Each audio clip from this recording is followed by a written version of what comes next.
want to talk to you about one of the most powerful leadership tools that is strategic, impactful, deeply relational. Getting it right can transform your leadership. Getting it wrong is guaranteed to limit your leadership. Today, we're talking about one of the most underrated leadership skills. We're going to talk about how to ask better questions, because the right question at the right time can change everything. Today, this is part one of a two-part leadership teaching, and we're talking about how to ask better questions. What do we know about most leaders? Most leaders are obsessed with having the right answers, right? But we have to acknowledge that you'll never get the right answers without asking the right questions. What's interesting is that I'm really honored to have done leadership Q&As at different places around the world. And every time we do a Q&A, people ask some version of about the same 12 or 15 questions. I mean, over and over and over and over again, they're going to ask, tell me about your schedule. How do you delegate? How do you stay mentally healthy? How do you develop a great culture? How do you increase the vision? How do you appropriately allocate resources? How do you stay motivated, scale up? How do you handle criticism?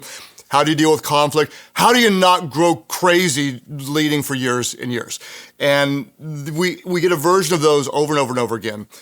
In all my years of doing Q&As, I don't remember anyone ever asking, how do you ask better leadership questions? How do you ask questions to get really the deep and the best answers? And people should ask that because it's so important.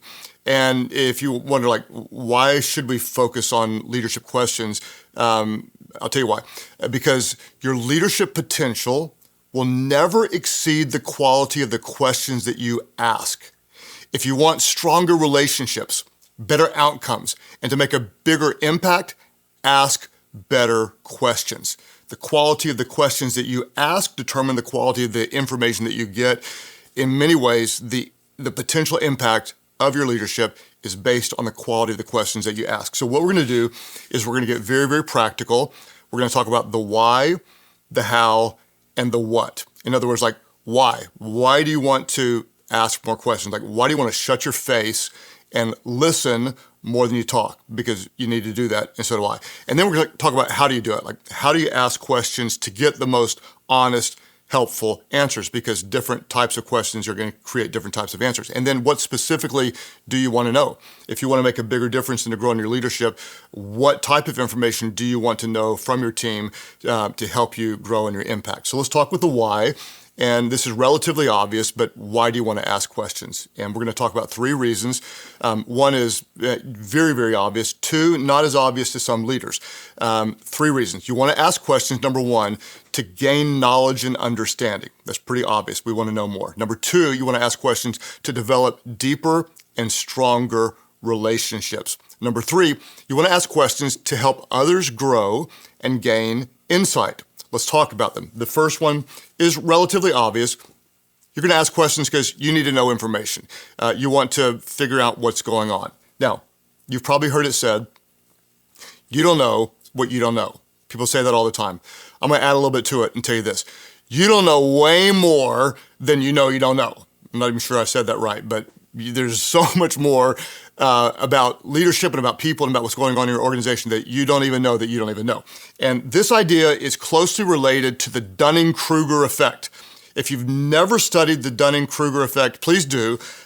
We've created a short summary in the Leader Guide. And so if you get the Leader Guide, we'll put some information in there. But essentially, it's a cognitive bias. And you see it on two extremes. People with low competence tend to overestimate their ability. In other words, you've got someone that's not really good at something, you say, how good are you? And they say, like, I'm a 9 at this. They think they're really good. And you're like, yeah, you're a 9, but the scale goes from 1 to 100 because they really don't know what they don't know.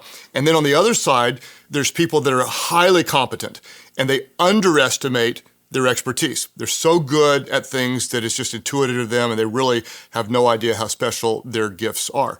I want to focus on the first end, and that is this, that you don't know what you don't know. And as a leader, I promise you that you're going to have to work really, really hard and then harder and then even harder to discover what you don't know. And in most cases, whenever you're really confident, the more confident that you are that you're right, the more you're vulnerable to being wrong. And this was really like in the first season of my leadership. I just remember in my 20s and early 30s thinking I knew a lot, and I was pretty sure I was right. And I had no idea what I didn't know. And I had to work really, really hard to learn where I was blind, what was going on that I didn't understand. And really, there were like levels of leadership understanding that I hadn't even entered the room yet. And so if you're like most of us, and if you're like me, when you don't know something, you're often hesitant to ask, because I'll tell you me, like, I don't want to look dumb. I'm kind of insecure, so I don't want to appear weak. And if you're anything like that, when you don't know something, you may not ask. So I want to remind you, this is really, really important. Asking questions isn't a sign of weakness. It's a sign of wisdom. Asking questions doesn't mean you're dumb. It means you're smart. And not only when you ask questions, not only will you grow, but you actually model humility and teachability to your team. So if you're the boss and you're in there asking questions, you're like, well, if she can ask questions, then I can as well. And forgive me for the simplicity about what I'm about to say, but this is so, so, so important. And mark this down. Your ability to grow reflects your willingness to learn. What you don't ask, you won't know. And what you don't know, you can't grow. Let me say it again. Your ability to grow reflects your willingness to learn. When you don't ask, you won't know. And what you don't know, you can't grow. So, why do you ask questions? Well, number one, to gain knowledge and understanding. Pretty obvious. Number two, some people don't think about this, but you ask questions to develop deeper and stronger relationships. In other words, if you want to connect deeply with the people that you serve with, you want to ask intentional questions, not just organizational questions, but also personal questions. Why? Because whenever people feel heard, they feel valued, and you want to show that you care about them. And chances are, almost every one of you listening or watching right now, you've probably worked for someone that didn't seem to care about you, right? And why is it that you didn't think that they cared? Well, likely they didn't ask anything. And if they did, they probably didn't seem to listen, they didn't seem to care. And you know, it's really hard to give your best to someone that doesn't care about you. And so if you don't ask your team members questions, and if you don't listen to what they say, essentially what you're doing is you're communicating to your team that their insights, their ideas, their opinions don't really matter to you. And what you're doing unintentionally is you're training them not to tell you the truth. And instead, what you're doing is you're training them to tell you what they think you want to hear. And the moment you do that, that is the beginning of the end. You can't go anywhere with people that won't be honest with you and tell you the truth and tell you the things that you need to hear. I like what Andy Stanley says. He says, leaders who don't listen will eventually be surrounded by people who have nothing to say. Boom. Drop the mic on that, right? You want to ask questions to show that you care and to learn about people. So number one, you ask questions to gain knowledge and understanding. Two, you ask questions to develop deeper and more meaningful relationships. The third thing, a lot of leaders don't think about this, but you also ask questions to help others grow and gain insight, to help others grow and to get better. And this is an underutilized tool. There are times when you're asking questions, not just to find out information, but you're asking questions to help others discover information or get answers for themselves. You're asking to help them see something new and to help them learn and grow. If you've ever been to a good counselor, counselors specialize in this technique. A good counselor knows that if he or she tells you a truth, it doesn't change much. What a good counselor wants to do is they want to guide you to discover the truth yourself.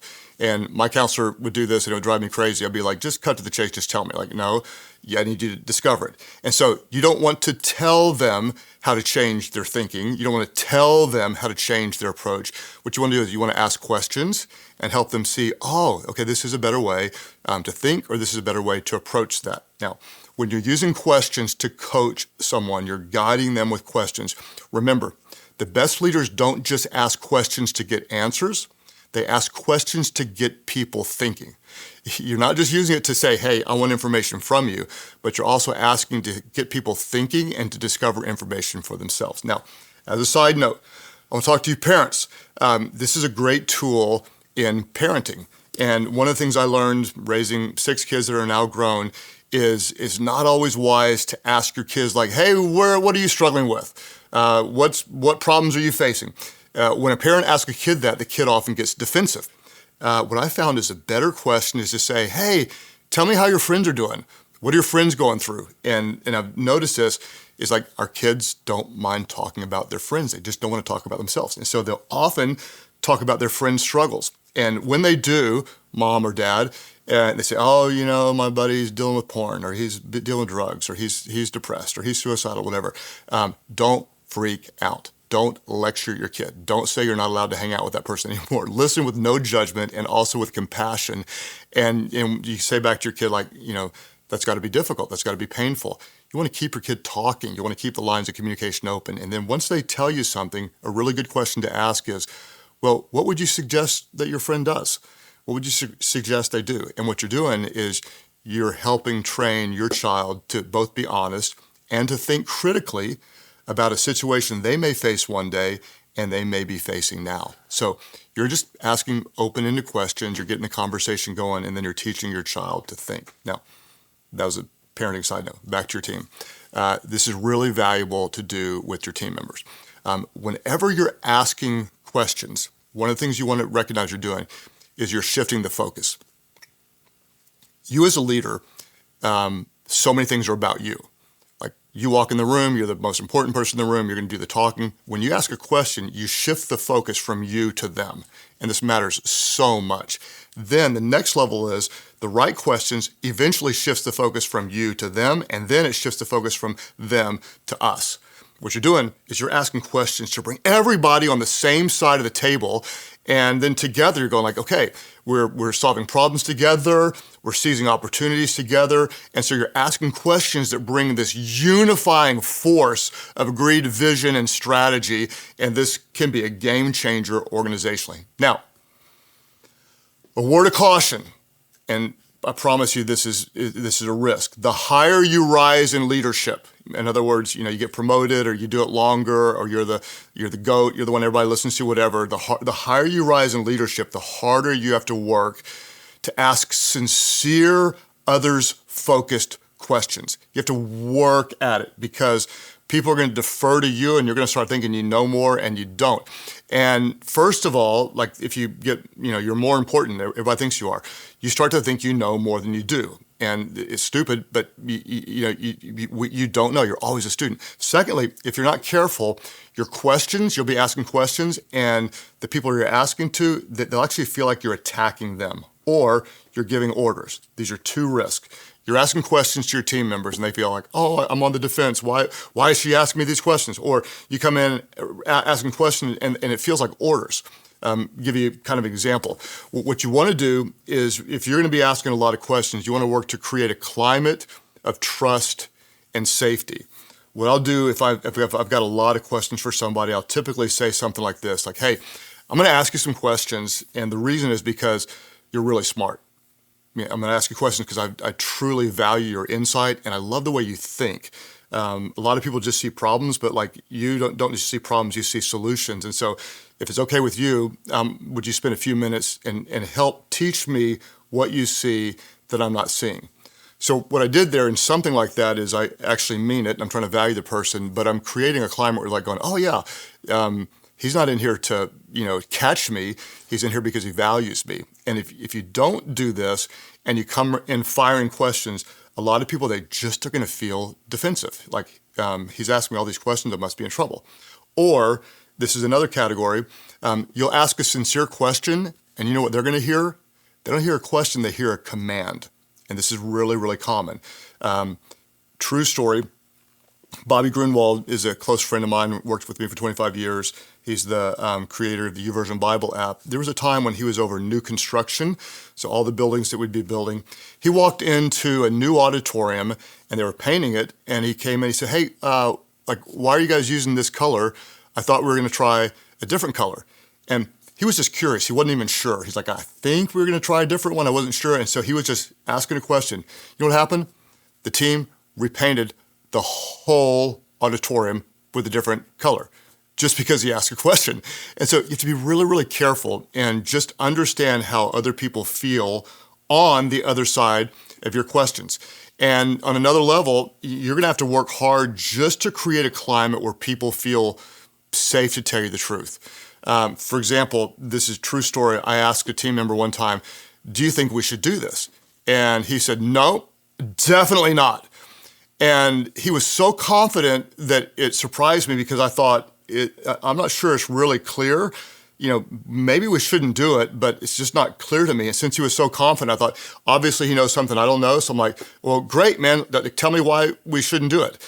And the next thing you know, he flipped his whole thing. He said, oh, actually, I think we should do it. Well, which one is it? You just told me no with confidence. Now you're telling me yes.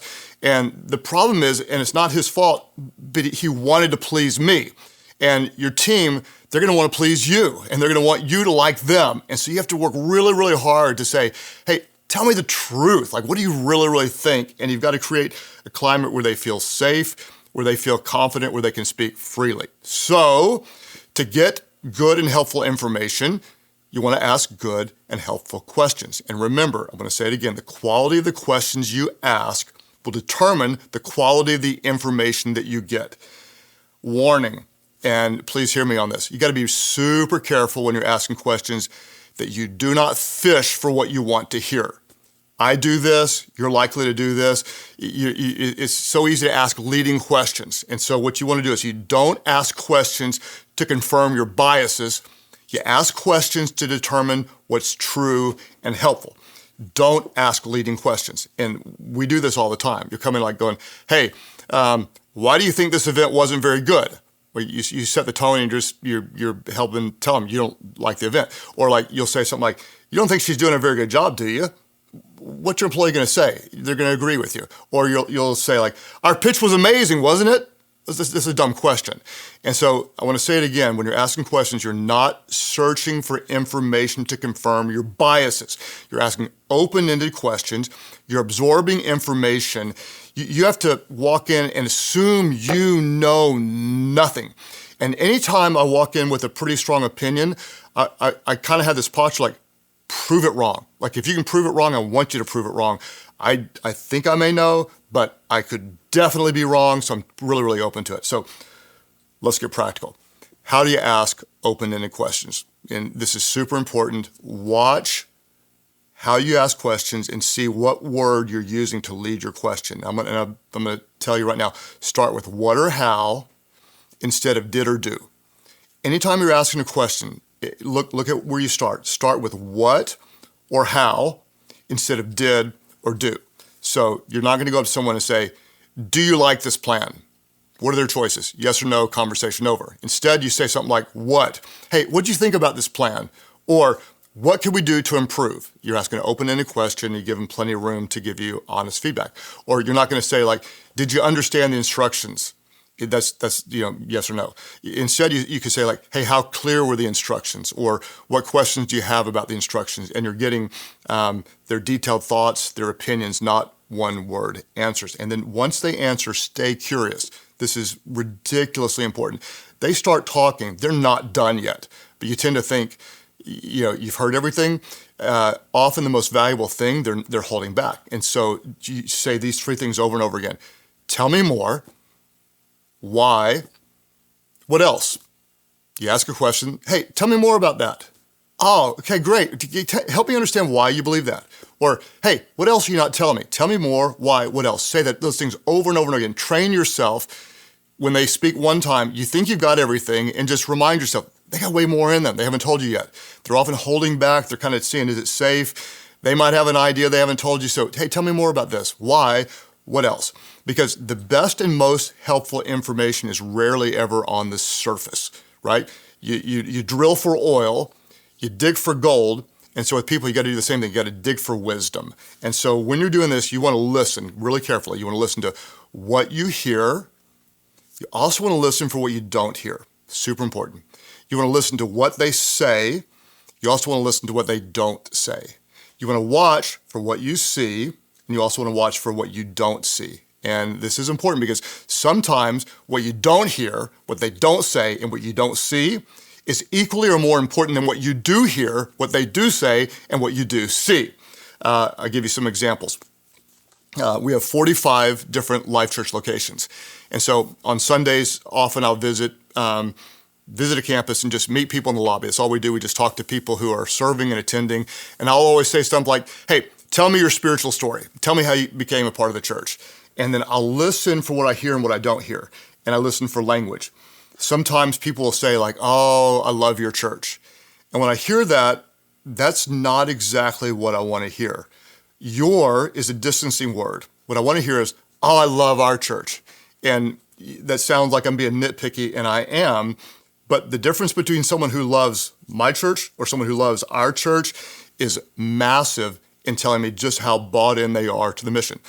Sometimes I'll visit with, maybe 200 people, and I'll hear a lot about the local campus pastor. My pastor baptized me and helped me find a life group, and pastor did my marriage, and he changed my life, whatever. Other times, like I can literally go all Sunday morning, talk to a couple hundred people, and no one mentions the campus pastor. And that doesn't happen often, but when it does, it's not a good sign. So we're looking for what we hear. Also, we're watching for what we don't hear. And when you're in a conversation, like, trust your instincts. Because so often you're going to be in a conversation and you're going to think, I sense there's something more. I sense there's something you're not telling me. And so just go with it. Like if you feel that, say like, hey, it feels like you want to tell me more. And then just be quiet and listen. And you would be surprised what all you can find out when you take the time, not just to listen to the first thing, but to dig a little bit deeper. Now, I want to shift gears and tell you this. And this is, again, I know I keep saying it, but these are game-changing principles, I promise you this. Not only do you learn by asking questions, but you also learn by observing what kind of questions other people ask you. I'll give you several examples. You're doing a job interview. At the end of the interview, you're usually going to say, do you have any questions for us? Don't say that. That's a dumb question for you to ask. What I always say, I don't ever say, do you have any questions for us? I always say, hey, I'm sure you got a lot of questions, fire away. Why do I do that? Because the questions they ask really determine a lot about how I feel about them as a candidate. What you want to do is you want to hear their questions, not just, do you have any questions? That's like yes or no, or they ask you one question. Like, hey, I know you got a lot of questions, to ask away. I'm trying to set the tone where I want to hear 5, 6, 7, 8 questions from you. And the reason why I want to hear their questions, because what people ask about determines what people value. What they ask about is a reflection of what's important to them. If they ask, well, how many hours do you expect me to work around here? Or tell me all about the benefits, or, when can I be promoted? Those are the worst questions, but they're kind of close, right? And if that's all they ask about, that might be an indication this is not the best candidate. I'll give you another example. Whenever I visit Life.Church locations, if you can imagine, with 45 of them and doing this for almost 30 years, I've done hundreds of visits, 3 decades. And so when I walk into a place, because I've done it so many times, there are patterns that just shout at me. It's like when I see it, I see it. When I don't see it, it should be there. When they say it, it's like my head's about to explode with information based on the patterns that I've seen. And so a lot of times we'll do dinner with the staff and I let them ask questions. And there are questions I want to hear, and there are questions that aren't the best ones, because questions reveal priorities and values. People ask about what they care about. And so whenever staff says something like, okay, so you spent Sunday here, what's one thing we can do to improve? Or what did you notice that we might miss? Okay, those are growth questions, and those are telling me the staff's postured to learn. Sometimes they'll say like, how did we compare to other campuses? Or did you notice anything wrong? Again, it's not a huge thing, but they're focused on comparison and validation rather than transformation. It doesn't matter how you compare, and you're not looking for something wrong, you're looking for something that's right and to grow. And so I'll sometimes coach people on how to ask questions, and gently but firmly. I do a quarterly new staff member meeting where all of our new staff members come in, and a younger 23-year-old asked, hey, what do we need to do to keep from burning out? And I didn't like her question. I didn't tell her that, but I tried to coach her. And I said, hey, I'm really glad you asked that, because I want you to be healthy. I want you to be strong. But what you did is you started with a negative assumption, like that we're going to burn out. And so that actually frames your expectations, and you're afraid of burning out. So a better way to ask it would be like, hey, what habits or spiritual disciplines helps you stay energized and focused? That's a question that brings about the right answers for health rather than a defensive posture. Or I said, you could have asked hey, Craig, what fuels your spiritual passion that's kept you driven for 3 decades?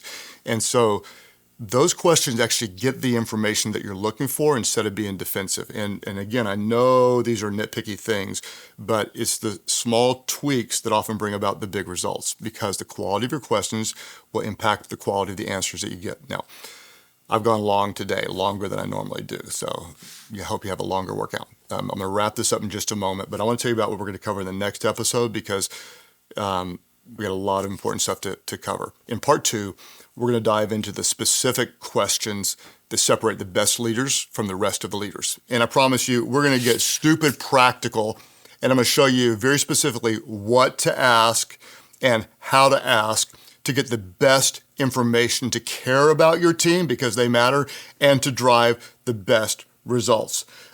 Also, last month I just released a new book, The Benefit of Doubt, How Confronting Your Deepest Questions Can Lead to a Richer Faith.